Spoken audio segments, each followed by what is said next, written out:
Feeding time. George Terwilliger runs Pleasant Vale Farm in Delaplane, Virginia, west of Washington.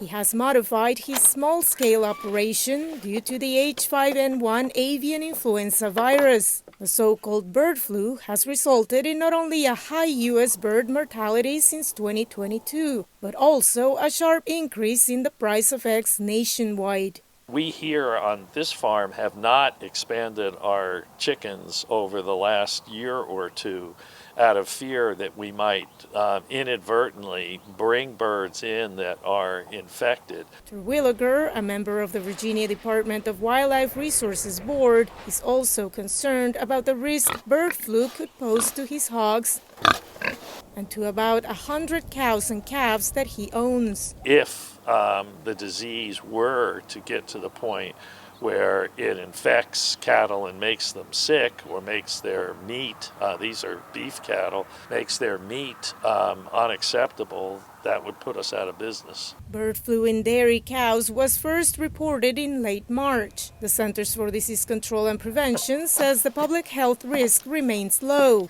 with just 67 confirmed infections from animals to humans and 1 death.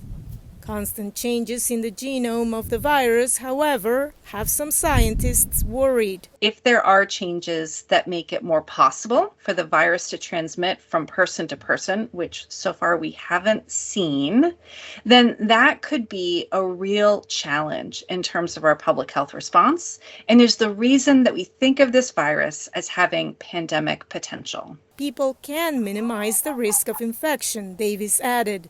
Avoiding contact with sick or dead wild animals is probably the most important thing to do. We know that pasteurization of milk, cooking of meat to the recommended temperatures, and cooking of eggs are effective to really inactivate this particular virus. Pet owners are advised to monitor recalls of contaminated pet food and raw milk, and to keep their pets away from contact with wild birds. As he keeps a watchful eye on the latest developments, Terwilliger is planning ahead. Typically, sometime a month or so from now, we would buy turkey poults to raise turkeys for commercial sale at Thanksgiving.